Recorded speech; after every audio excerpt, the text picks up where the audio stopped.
India voice, आपकी सोच, आपकी आवाज। नमस्कार, इंडिया वॉइस देख रहे हैं आप और मैं हूं आपके साथ प्रज्ञा मिश्रा। बुलेटिन की शुरुआत करेंगे बड़ी और अहम खबर के साथ। तो सबसे पहले बात कर लेते हैं उत्तर प्रदेश की राजनीति में हाल ही में पोस्टर वॉर ने माहौल गर्म कर दिया है। यूथ अगेंस्ट माफिया के नाम से लगाए गए पोस्टरों में समाजवादी पार्टी और योगी आदित्यनाथ के नाम शामिल हैं। पोस्टरों में समाजवादी पार्टी राज के दौरान हुई घटनाओं को लियारी राज के रूप में दिखाया गया है, जबकि योगी राज को धुरंधर सीएम के रूप में पेश किया गया है। मुजफ्फरनगर में मेरठ और शामली दंगों के संदर्भ में समाजवादी पार्टी पर निशाना साधा गया है। पोस्टरों में अतीक अहमद, मुख्तार अंसारी, मुकीम काला की मौत की अखबारों की कटिंग भी दिखाई गई है, जिसमें योगी सरकार द्वारा माफिया का सफाया करने की छवि पेश की गई है। लखनऊ के मुख्य चौराहे और सीएम आवास के आसपास ये पोस्टर लगाए गए हैं। इन पोस्टरों का उद्देश्य राजनीतिक विरोधियों को घेरना और योगी सरकार की छवि को मजबूत करना बताया जा रहा है। ये पोस्टर वॉर आगामी चुनाव को भी ध्यान में रखते हुए राजनीतिक रणनीति का हिस्सा माना जा रहा है। तो आपको बता दें, एक बार फिर से यूपी में पोस्टर वॉर जो है वो देखने को मिल रहा है। सपा और योगी राज पर निशाना साधा गया है। आपको बता दें, लियारी राज बनाम धुरंधर सीएम की छवि को दिखाया गया है इस पोस्टर के जरिए। सीएम आवास के सामने और चौराहे पर ये पोस्टर जो है वो लगाए गए हैं, जिसमें सवाल किया गया है कि आपको क्या चाहिए। एक तरफ अखिलेश यादव का पोस्टर लगाया है, जिसमें माफिया राज को प्रेजेंट किया गया है। अतीक अहमद जैसे माफिया राज को दिखाया गया है। वही इस खबर पे विस्तार से जानकारी देने के लिए हमारे साथ अनुराग तिवारी जो है वो जुड़ चुके हैं। अनुराग, एक बार फिर से यूपी में पोस्टर वॉर जो है वो देखने को मिला है। इस बार जो पोस्टर है उसमें क्या कुछ शो किया गया है?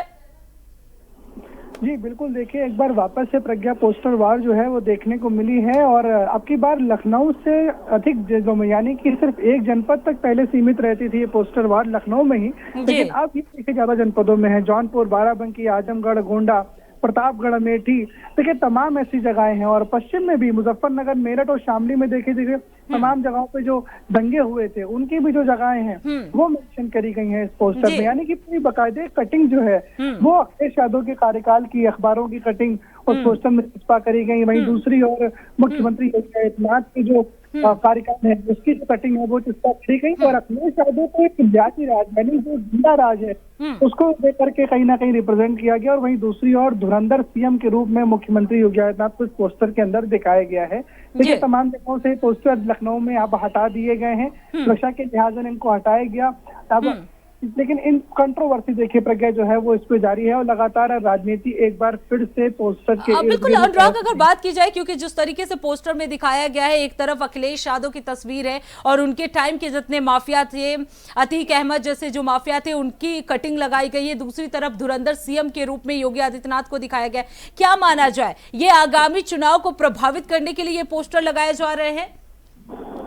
जी बिल्कुल प्रज्ञा, देखिए आपने बिल्कुल सही फरमाया कि इसमें उस वक्त के माफिया अतीक, मुख्तार अंसारी, मुकीम काला, इन सब की देखिए जो मौत की अखबार की कटिंग है वो लगाई गई है और मुख्यमंत्री का एक धुरंधर रूप जो है वो दिखाया गया है। और बेशक देखिए, क्योंकि उत्तर प्रदेश में चुनाव है और उत्तर प्रदेश के चुनाव की परिधि पहले ही रख दी जाती है। देखिए अगर हम विपक्ष की बात करें तो अखिलेश यादव जब दादरी में बोल रहे थे तब वहां से साफ हो गया था कि जो चुनावी भूगोल है वो सपा ने अब जो है वो फूंक दिया है।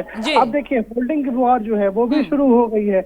ऐसे में ये सारी चीजें देखिए बिल्कुल बेशक ये प्रभावित करेंगी आने वाले चुनाव को। और आने वाले चुनाव में इन सभी चीजों के जो महत्व है वो देखने को मिलेगा। और कहीं ना कहीं लोग भी अब इसमें देखिए इन्वॉल्व हो रहे हैं, लोगों की प्रतिक्रियाएं भी इसमें आ रही हैं, लोग चर्चाएं भी कर रहे हैं। क्योंकि दो तरफ के देखिए दो पोस्टर, एक ही पोस्टर के अंदर दो कटिंग लगाई गई, दो अलग अलग शासनकाल की। ऐसे में एक बार वापस से जो चर्चाएं हैं वो शुरू हो गई हैं। पुराने दौर के जो माफिया राज है उसकी बात होने लगी है। अतीक अहमद का एक बार फिर से नाम जो है वो सामने आया। वही दूसरी ओर जो सीएम योगी का धुरंधर अंदाज है उसको लेकर के पोस्टर लगे तो वहाँ उसकी भी चर्चाएं देखिए हो रही हैं, चर्चाएं हो रही हैं और कहीं ना कहीं आने वाले चुनाव को ये प्रभावित भी करेंगी प्रज्ञा। बिल्कुल अनुराग, क्योंकि जिस तरीके से इस पोस्टर में सवाल भी किया गया कि आपको क्या चाहिए, अब इसे लेकर जैसा आपने बताया कि लोगों की भी प्रतिक्रियाएं आ रही हैं, किस तरह की प्रतिक्रिया लोगों की इसमें आ रही है अनुराग? जी बिल्कुल प्रज्ञा, देखिए जो तमाम लोग हैं शहर के अंदर वो अब इन पोस्टर्स को देखने के बाद एक बार चर्चाएं वापस से करने लगे हैं। अखिलेश यादव का शासनकाल और उसके बनाम में मुख्यमंत्री योगी आदित्यनाथ के शासनकाल की जो एक कंपैरिजन है, देखिए वो अब कहीं ना कहीं जो सड़क पर चाय की दुकानें हैं वहां पे चुस्की ले रहे लोगों ने अब आपस में शुरू कर दी है कि उस समय क्या था और इस समय क्या है।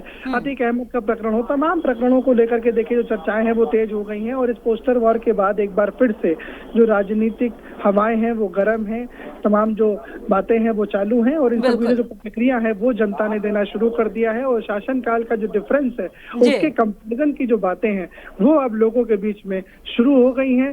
कयास है कि आगे आने वाले चुनाव को भी ये इफेक्ट करेंगी प्रज्ञा। बिल्कुल बिल्कुल अनुराग, अब देखना होगा कि ये आगामी चुनाव पर क्या कुछ इफेक्ट डाल सकती है। बहुत बहुत धन्यवाद अनुराग इस खबर पे विस्तार से जानकारी देने के लिए। तो आपको बता दें एक बार फिर से उत्तर प्रदेश में पोस्टर वॉर जो है वो शुरू हो गया है। पोस्टर में दो तस्वीरें लगी हैं, एक तरफ अखिलेश यादव, एक तरफ सीएम योगी आदित्यनाथ की। अब रुक कर लेते हैं अगली खबर की। उत्तर प्रदेश में कुछ ही देर में मुख्यमंत्री योगी आदित्यनाथ की अहम कैबिनेट बैठक जो है वो शुरू होने वाली है। इस बैठक में विशेष रूप से शिक्षा मित्रों के मानदेय को बढ़ाने वाले प्रस्ताव पर मुहर लगने की संभावना जो है वो जताई जा रही है। इसके अलावा कई अन्य महत्वपूर्ण प्रस्ताव पर भी फैसला लिया जा सकता है। बैठक में उत्तर प्रदेश सरकार के मंत्री ओम प्रकाश राजभर, संदीप सिंह, पर्यटन मंत्री जयवीर सिंह शामिल हैं। वहीं यह बैठक राज्य के शिक्षा और प्रशासनिक नीतियों के दृष्टिकोण से महत्वपूर्ण मानी जा रही है। तो आपको बता दें अब से कुछ ही देर में सीएम योगी आदित्यनाथ की अध्यक्षता में यह कैबिनेट की बैठक होगी जिसमें शिक्षा मित्रों के मानदेय बढ़ाने पर जो प्रस्ताव है उस पर मुहर लग सकती है। इसके अलावा कई अन्य प्रस्तावों पर भी बड़े फैसले जो हैं इस बैठक में लिए जा सकते हैं।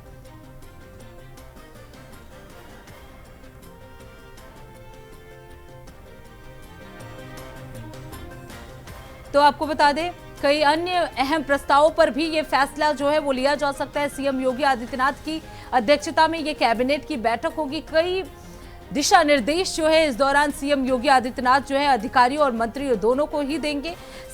कई प्रमुख मंत्री जो है इस बैठक में शामिल हो चुके हैं। आपको बता दें मंत्री राजवीर सिंह, ओम प्रकाश राजभर, संदीप सिंह और पर्यटन मंत्री जयवीर सिंह भी इस बैठक में शामिल हो गए हैं।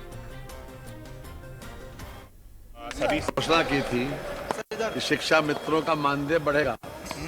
ये माननीय मुख्यमंत्री जी ने 20 फरवरी को सत्र के आखिरी दिन ये घोषणा की थी कि शिक्षा मित्रों का मानदेय बढ़ेगा।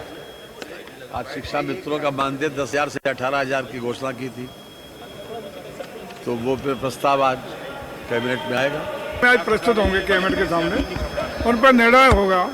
और खास बात यह है कि जिन शिक्षा मित्रों के लिए, अनुदेशकों के लिए जो चिर प्रतिष्ठित था उनका भत्ता बढ़ाना, उनका मानदेय बढ़ाने का काम, उस पर भी आज कैबिनेट में चर्चा होने का काम होगा। मैं समझता हूँ बधाई। ऐसा कोई विधेयक नहीं है। आज जो विधेयक है वो 2016 में जो वेतन में संविधान से ऊपर उठ करके समाजवादी पार्टी ने कानून बनाया था, आईपीसी की जो धारा है उससे ऊपर उठ के बनाया था, उसका पिछले कैबिनेट में ही स्वीकृति हो गई थी। अब उसको राज्यपाल के यहाँ फिर भेजने के लिए आज उसको आ रहा है संशोधन करके, और कोई भी वो नहीं है। माननीय मुख्यमंत्री जी के द्वारा जो घोषणा की गई थी शिक्षक दिवस के दिन की, सभी शिक्षा मित्रों और अनुदेशकों का जो मानदेय है उसके ऊपर विचार किया जाएगा। और बढ़ाते हुए जो माननीय मुख्यमंत्री जी ने घोषणा की है कि अनुदेशकों का मानदेय 17,000 और शिक्षकों का मानदेय 18,000 जो करने का निर्णय लिया है, उस पर आज माननीय कैबिनेट के सामने प्रस्ताव रखा जाएगा। और उस प्रस्ताव के बाद में इसी माह से जो हमारे अनुदेशक हैं और शिक्षा मित्र हैं उनको बढ़ा हुआ मानदेय दिया जाएगा। अब रुक कर लेते हैं अगली खबर की। असम के डिब्रूगढ़ में एक चुनावी जनसभा को संबोधित करते हुए प्रधानमंत्री नरेंद्र मोदी ने कांग्रेस पर जमकर हमला बोला। उन्होंने कहा, डिब्रूगढ़ में आने का मुझे अनेक बार अवसर मिला, लेकिन इतना जोश, ये उत्साह अभूतपूर्व है। कांग्रेस पहले से ही हैरान परेशान पड़ी हुई है। पीएम ने कहा कि आज कांग्रेस परेशान है क्योंकि घुसपैठियों को असम से निकलना पड़ा है। देखिए इस पर हमारी ये खास रिपोर्ट। के डिब्रूगढ़ में एक चुनावी जनसभा को संबोधित करते हुए प्रधानमंत्री नरेंद्र मोदी ने कांग्रेस पर जमकर निशाना साधा। उन्होंने कहा कि डिब्रूगढ़ में आने का मुझे अनेक बार अवसर मिला है, लेकिन इतना जोश और ये उत्साह अभूतपूर्व है। कांग्रेस पहले से ही हैरान परेशान हो चुकी है। पीएम मोदी ने कहा कि आज कांग्रेस इसलिए परेशान है क्योंकि घुसपैठियों को असम से निकलना पड़ रहा है।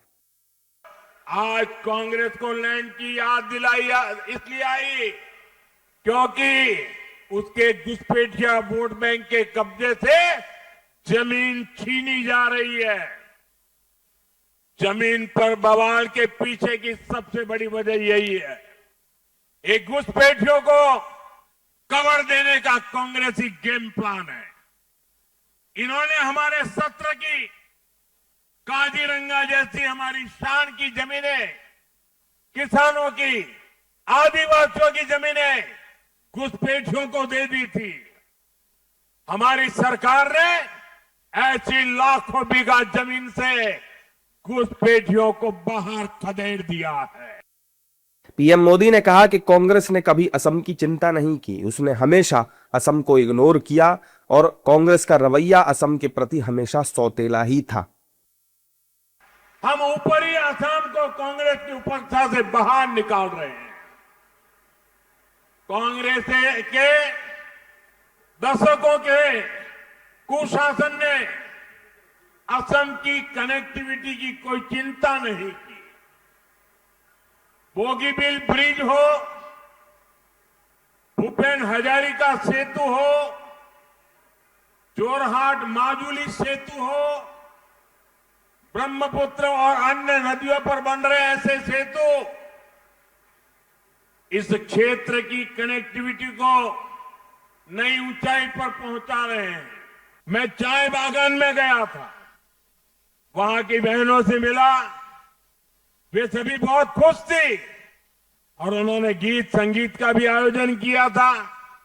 लेकिन कांग्रेस ने बहनों के साथ मेरी बातचीत को लेकर भी गंदगी फैला दी।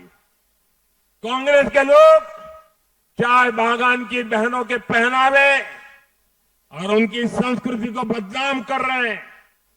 एआई से झूठी तस्वीरें बना रहे हैं। साथियों, बहनों के लिए कुछ भी काम हो, कांग्रेस उसका विरोध ही करती है। यहां देखिए, अरुणोदय योजना को लेकर ये क्या कह रहे हैं। चुनाव के बाद ये होगा, वो होगा, ऐसा कहकर डराते हैं। लेकिन असम बीजेपी ने घोषणा की है कि चुनाव के बाद अरुणोदय स्कीम का दायरा और बढ़ाया जाएगा। असम में मंगलवार को चुनाव का प्रचार थम जाएगा। असम में 9 अप्रैल को 126 सीटों पर मतदान होगा, जबकि नतीजे 4 मई को आएंगे और तब पता चलेगा कि असम में इस बार किसकी सरकार बनने जा रही है। अब रुक कर लेते हैं अगली खबर की। प्रधानमंत्री नरेंद्र मोदी ने भारतीय जनता पार्टी के स्थापना दिवस पर कहा कि समान नागरिक संहिता यानी यूसीसी और एक राष्ट्र एक चुनाव पार्टी के 2 अहम एजेंडे हैं। पीएम ने बताया कि ये मुद्दे अब तक अधूरे रहे, लेकिन देश में इन पर गंभीर और रचनात्मक चर्चा जारी रही। उन्होंने कहा कि सरकार सकारात्मक दिशा में इन एजेंडों को आगे बढ़ा रही है। प्रधानमंत्री के इस बयान के बाद राजनीतिक हलकों में चर्चाएं तेज हो गई हैं। विपक्ष के नेता भी इसे लेकर सक्रिय हो गए हैं और उनके बयान पर प्रतिक्रिया दे रहे हैं। राजनीतिक विशेषज्ञ मानते हैं कि यूसीसी और वन नेशन वन इलेक्शन जैसे मुद्दे चुनावी रणनीति और प्रशासनिक सुधार दोनों में महत्वपूर्ण भूमिका निभा सकते हैं। इस कदम से पार्टी की नीतियों और भविष्य की योजनाओं पर भी ध्यान केंद्रित रहेगा। देखिए इस खबर पर हमारी एक खास रिपोर्ट। समान नागरिक संहिता यानी यूसीसी और एक राष्ट्र एक चुनाव पर पीएम मोदी का बड़ा बयान आया है। उन्होंने कहा कि अभी तक बीजेपी के 2 अहम एजेंडे अधूरे हैं।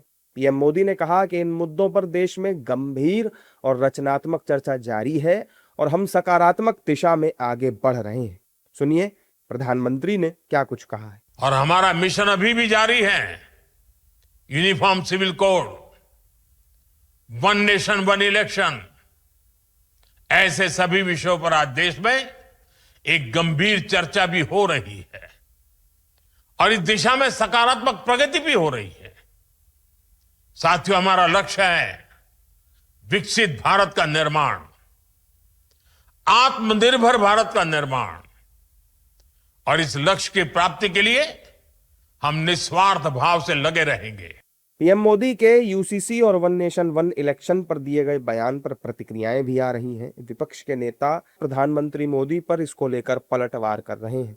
वो जो डिसीजंस लेते हैं उन्होंने जरा संविधान के दायरे में रहकर अगर डिसीजंस लिए तो ये देश के लिए बहुत अच्छा होगा, क्योंकि जब देश हमको डाइवर्सिटी के लिए इतना यानी फंडामेंटल स्ट्रक्चर में ही हमारी डाइवर्सिटी इनग्रेन्ड है कि हम सब कुछ बोल सकते हैं, सब कुछ खा सकते हैं, पी सकते हैं, फिर सकते हैं, अपने धर्म का पालन कर सकते हैं।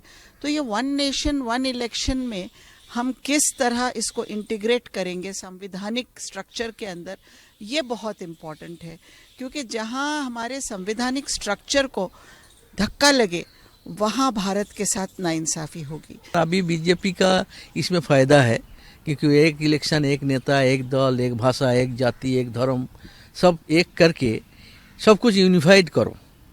किसी में कोई ऐड नहीं रहेगा, एक अलग अलग व्यू। डेमोक्रेसी में जो सबका विकास होता है जब सबका अधिकार होता है। सबका अधिकार खत्म करके एक के हाथ में ले लेना, ये जनवाद को खत्म करने का, गला घुटने का एक साजिश है और आरएसएस का ये प्रोजेक्ट है, तो कर रहे हैं, उसका पावर है। जबकि बीजेपी पीएम मोदी के बयान को राष्ट्रहित में बता रही है। आज जिस एक देश एक चुनाव, उसकी जरूरत आम आदमी महसूस कर रहा है। लाखों करोड़ों रुपया खर्च होता है, समय खराब होता है। आज उस स्थिति से बचने के लिए भारतीय जनता पार्टी इस अवसर पर नए संकल्पों के साथ देश को आगे, जो प्रधानमंत्री जी का सपना है कि 2047 तक हम विकसित भारत की तरफ बढ़ेंगे, उस ओर अग्रसर है। पीएम मोदी बीजेपी के स्थापना दिवस के मौके पर वीडियो कॉन्फ्रेंसिंग के जरिए कार्यक्रम को संबोधित कर रहे थे। इस दौरान उन्होंने कांग्रेस के वक्त की सरकार और कांग्रेस को जमकर लताड़ा। पीएम मोदी ने साफ किया कि आने वाले समय में देश यूसीसी और वन नेशन वन इलेक्शन को भी पूरा होता हुआ देखेगा।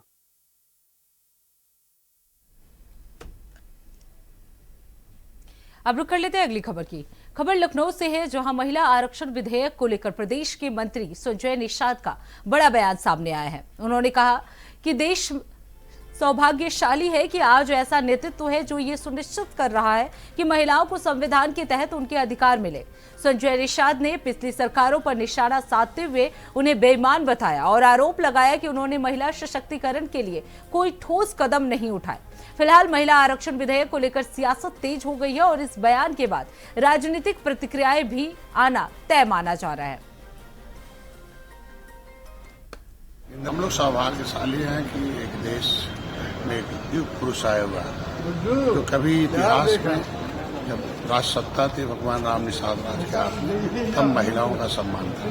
फिर इतने सालों बाद फिर महिलाओं को जो मातृशक्ति है, जिसके सहारे हम लोग पैदा हुए हैं, असली में हम सृष्टि निर्माता हैं, उनके लिए आज हम इस संसद से, जब देश समाज से नहीं संविधान से चलता, तो संविधान में उनका हक मिलना चाहिए। पिछली सरकारें बहुत बेईमान थी, महिलाओं का वोट तो लेती नहीं, लेकिन एक लाइन का इंदिरा गांधी जी 16 साल प्रधानमंत्री रही, दर्जन भर महिलाएं मुख्यमंत्री रही। Not a single act pass by the women protection act, एक सिंगल कानून नहीं बनाया कि महिलाओं को सम्मान दिया जा सकता है। मोदी जी को बधाई दूंगा। नारी बंधन एक्ट लाया, जिससे महिलाओं को 33% का आरक्षण होगा हर क्षेत्र में। सब लोग मासिक कर के कर जैसे लोग हैं, सब लोग बहन के किरदार हैं। सब ये बहन और माँ और बेटियों को ये सम्मान देने का दुनिया में ऐतिहासिक कदम है। आज के दिन में लोगों ने महिलाओं को गुलाम बना कर रखा था, ये उस जंजीर से बाहर करने का है। इससे बड़ा सौभाग्य हो सकता है। विपक्ष का जो बयानबाजी है, ये सब भले, ये सब लोग धोखेबाज लोग हैं। समाज को धोखा दिया, महिलाओं को भी धोखा दिया। अब रुक कर लेते हैं अगली खबर की। खबर बिहार के सहरसा से है, जहां जदयू सांसद दिनेश चंद्र यादव ने सहरसा और जमालपुर मेमू ट्रेन को हरी झंडी दिखा दी है। ये ट्रेन अब 6339897 नंबर के साथ नियमित रूप से चलेगी, जिससे क्षेत्र में रेल कनेक्टिविटी को बड़ा बढ़ावा मिलने की उम्मीद है। इस नई सेवा से यात्रियों का सफर का जो समय होगा वो कम होगा और यात्रा जो है वो पहले के मुकाबले अधिक सुविधाजनक बनेगी। साथ ही स्टेशन विकास, यार्ड और रीमॉडलिंग और प्रस्तावित ओवरब्रिज जैसे प्रोजेक्ट से सहरसा, खगड़िया और मुंगेर के यात्रियों को सीधा लाभ मिलने वाला है। फिलहाल इस पहल को क्षेत्रीय विकास की दिशा में एक अहम कदम माना जा रहा है।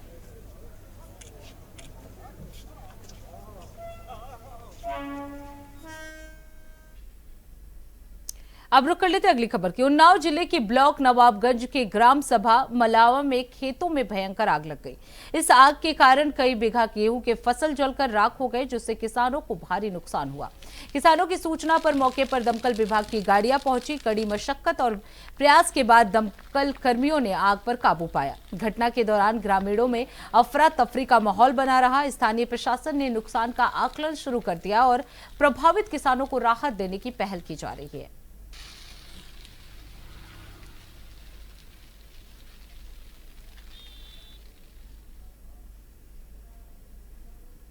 तो इसी के साथ इस बुलेटिन में बस इतना ही। देश दुनिया की तमाम बड़ी खबरों के लिए देखते रहिए इंडिया वॉइस। तब तक के लिए नमस्कार।